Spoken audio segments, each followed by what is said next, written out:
கிறிஸ்துவுக்குள் அன்பான சகோதர சகோதரிகளே, உங்கள் யாவரையும் ஆண்டவராகிய இயேசு கிறிஸ்துவின் இனிதான நாமத்தினாலே வாழ்த்தி ஆஸ்வதிக்கிறேன். அருமையானவர்களே, நாம் இப்பொழுதும் கர்த்தருடைய வார்த்தையை நாம் தியானிப்போம். ஏசுனா அந்த வார்த்தை தான் நமக்குள்ள மாற்றத்தை கொண்டு வரும். அந்த வார்த்தை தான் நமக்குள்ள மகிழ்ச்சியை கொண்டு வரும், சந்தோஷத்தை கொண்டு வரும், அருமையானவர்களை விடுதலையை கொண்டு வரும்.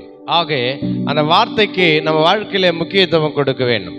கொஞ்ச நேரம் ஃபோனு நம்ம பார்த்தோன்னு சொன்னால் கூட, அருமையானவர்களே, 1 மணி நேரம் ஃபோன் பார்த்தா கூட அதில் ஒரு 5 நிமிஷம், ஒரு 2 நிமிஷம் கர்த்தருடைய வார்த்தையை பார்த்தோன்னு சொன்னால் அதில் நமக்கு ஒரு மேன்மை, அதில் நமக்கு ஒரு ஆசீர்வாதம் கிடைக்கும். அருமையானவர்களே, இப்போது இந்த வார்த்தையை நீங்கள் காணும்படியாய், நீங்கள் இன்றைக்கு கேட்கும்படியாய் நீங்கள் வாஞ்சிக்கிறதுனாலே, கர்த்தருடைய நாமத்தினாலே நான் உங்களை வாழ்த்துகிறேன், ஆஸ்வதிக்கிறேன்.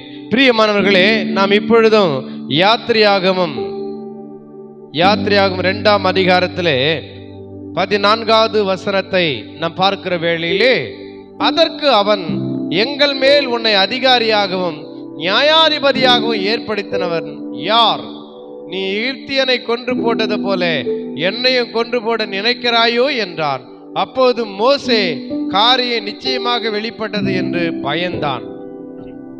பார்வேன் அந்த காரியத்தை கேள்விப்பட்ட போது மோசேயை கொலை செய்ய வகை தேடினான். மோசே பார்வேனிடத்திலிருந்து தப்பியோடி மீதியான் தேசத்தில் போய் தங்கி ஒரு துறவண்டையிலே உட்கார்ந்திருந்தான். எனக்கு அருமையானவர்களே, யோசிச்சு பாருங்க. மோசேக்கு ஆண்டவர் ஒரு அழகான வாழ்க்கையை கொடுத்தார். அடிமையாய் பிறந்தாலும், எபிரேய ஸ்திரீக்கு அவன் பிறந்தவனாய் இருந்தாலும், அன்னையர்களே, மோசேயை ஆண்டவர் ஆசீர்வதித்து பார்வோனுடைய அரண்மனையிலே அவரை அருமையானவர்களே வளரும்படியாய் செய்தார். எபிரேயருடைய ஆண் பிள்ளையே உயிரோடு இருக்கக்கூடாது என்ற ஒரு சட்டம் அங்கே இருந்தது. அப்படி இருக்கிற வேளையிலே எபிரேயில பிறந்த ஆண் பிள்ளையாகிய மோசே பார்வோனுடைய அரண்மனையிலே வளரும்படியாய் கர்த்தர் ஒரு அனுமதியை, அருமையானவர்களே, ஒரு கிருபையை கொடுத்தார். எனக்கு அருமையானவர்களே, ஆனால் அந்த பார்வோனுடைய அரண்மனை தான் தன்னுடைய வாழ்க்கை என்று அருமையானவர்களே மோசே நினைக்கவும் இல்லை, அருமையானவர்களே அதை விரும்பவும் இல்லை.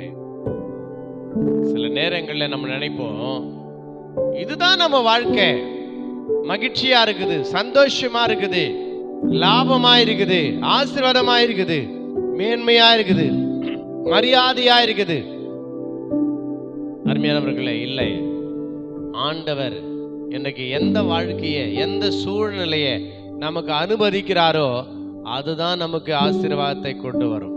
அங்கே பிரியமானவர்களே, மோசேயுடைய சரித்திரத்தை நீங்கள் அறிந்திருப்பீர்கள். மோசேயை பார்க்கும் பொழுது அங்கே ஒரு செல்வ சீமானாய், ஒரு அருமையானவர்களே, ஒரு அழகுள்ள ஒரு வாலிபனாய், எல்லா நன்மையும் அனுபவிக்கிற ஒரு நல்ல ஒரு ஆசீர்வாதம் உள்ள வாழ்க்கையை பார்வோனுடைய அரண்மனையிலே வாழ்ந்து கொண்டிருந்தான். ஆனாலும் கூட எனக்கு அருமையானவர்களே, திடீர் என்று ஒரு நாள் வந்தது, அவன் அரண்மனையை விட்டு விலகி போக வேண்டிய ஒரு நிலை ஏற்பட்டது. எனக்கு அருமையானவர்களே, அங்கே கேட்டான், உன்னை எங்க மேல நியாயாதிபதியா வைத்தவன் யார் என்று. அருமையானவர்களே, இப்பொழுது அவன் ஓடி போயிட்டார். மோசே ஓடி போயிட்டார், அரண்மனையை விட்டு ஓடி போயிட்டார், பார்வோனுடைய வீட்டை விட்டு ஓடி போயிட்டார். அருமையானவர்களே, எங்கேயோ ஓடி ஒரு துறவண்டியிலே உட்கார்ந்து கொண்டிருக்கிறார். ஒருவேளை நாம் நியாயம் செய்தது தவறோ, நம்மளை யாரு நியாயாதிபதியா அவங்கள மேல வச்சாரு யோசிக்கிறார். நமக்கு ஏன் இந்த நிலைமை வந்தது, எல்லாத்தையும் விட்டு வெளியேற வேண்டிய சூழ்நிலையா இருக்குது. சில நேரங்களில் நம்ம உண்மையை பேசும்போது, சத்தியத்தை பேசும்போது நம்ம எல்லாத்தையும் இழக்க வேண்டிய நிலை ஏற்படலாம். அதுக்காக சத்தியத்தை பேசாம இருக்க முடியாது. பிரியமானவர்களே, பவுல் சொல்றார், நான் உங்களுக்கு சத்தியத்தை சொன்னதனாலே உங்களுக்கு சத்ருவானேனோ என்று. அருமையானவர்களே, இன்றைக்கு நியாயம் விசாரித்ததனாலே, நியாயத்தை தட்டி கேட்டதனாலே நான் இன்றைக்கு ஒரு அழகான மேன்மையான வாழ்க்கையை இழந்து இன்றைக்கு இந்த துறவண்டையிலே அடுத்த வேளை சாப்பாடு என்ன செய்வது என்று நான் திக்கற்றவனாய் உட்கார்ந்து கொண்டிருக்கிறேனே என்று ஒருவேளை யோசித்திருக்கலாம். ஆனால் பிரியமானவர்களே, ஆனால் பார்வேனுடைய அரண்மனையிலே இருக்கும் பொழுது ஆண்டவர் அவருக்கு தரிசனமாக இல்லை. அறிஞர்களை, யார் உன்னை எங்கள் மேல நியாயாதிபதியாய் வைத்தவன் என்று கேட்ட கேள்விக்கு பதில் சொன்னாரு. கர்த்தர் இஸ்ரவேலை இருக்கிற 6 லட்சம் பேர்களை வழிநடத்தக்கூடிய நியாயாதிபதியாய், ஊழியக்காரனாய், தீர்க்கதரிசியாய் கர்த்தர் மோசேயை ஏற்படுத்தினார் என்பது உண்மையாய் இருந்தது. எனக்கு அருமையானவர்களே, என்றைக்கும் கூட நாம் சத்தியத்தை நாம் சத்தியமாய் சொன்னதினாலே, உண்மையை சொன்னதினாலே நான் எவ்வளவு உபத்திரவப்பட்டு கொண்டிருக்கிறேனே, எவ்வளவு கஷ்டப்பட்டு கொண்டிருக்கிறேனே, எனக்கு நல்ல வாய்ப்பு நழுவி போய்விட்டது என்று நீ நினைக்கலாம். உன் வேலையில, உன் குடும்பத்துல நான் உண்மையை பேசுறதுனாலே, நியாயத்தை கேட்டதுனாலே எனக்கு இப்படிப்பட்ட நஷ்டம் வந்துடுச்சியா, இப்படிப்பட்ட கஷ்டத்துல நான் இருக்கிறேன்னு சொல்லி ஒருவேளை நீங்க அருமையானவர்களை வருத்தப்பட்டு கொண்டிருக்கலாம். வருத்தப்படாதீங்க, கலங்காதீங்க. அருமையானவர்களே, இன்றைக்கு நீதியின் மேலே பசிதாக உள்ளவர்கள் பாக்கியவான்கள் என்று வேதம் சொல்லுகிறது. இயேசு கிறிஸ்து சொல்லுகிறார், இன்றைக்கு நீதி நிமித்தம் நீங்க துன்பப்படுவீர்களேயானால், நீதி நிமித்தம் நீங்கள் நஷ்டப்படுவீர்களேயானால், நீதி நிமித்தம் நீங்கள் தள்ளப்படுவீர்களேயானால், நீதியையும் உத்தமத்தையும் உண்மையும் பேசுறது நிமித்தம் நீங்கள் தலைத்து விடப்பட்டவர்களாய் இருப்பீர்களேயானால் நீங்கள் சோர்ந்து போகாதீங்க. கர்த்தர் உங்களை அருமையானவர்களை பயன்படுத்த அவர் சித்தமுள்ளவராய் இருக்கிறார். ஆக எந்த மோசேயை பார்த்து உங்களை எனக்கு நியாயாதிபதியா வைத்தவன் யார் என்று கேட்டார்களோ, அதே மோசே தான் ஆண்டவர் அவர்களுக்கு நியாயாதிபதியாக, தீர்க்கதரிசியாக, வழி நடத்துகிற தேவ ஊழியனாக, தேவ மனுஷனாக நியமித்தார். பிரியமானவர்களே, ஆக இன்றைக்கும் கூட நீங்கள் உங்களை ஒப்பு கொடுக்கணும். எந்த நிலைமையிலும் நீதியை, உண்மையை, உத்தமத்தை நான் பேச வேண்டும். அருமையானவர்களே, நினைக்கலாம் இருக்கிற இடம் சுகமா இருக்குது, பார்வையனுடைய அரண்மனை சுகமா இருக்குது, எல்லா வசதியும் இருக்குது.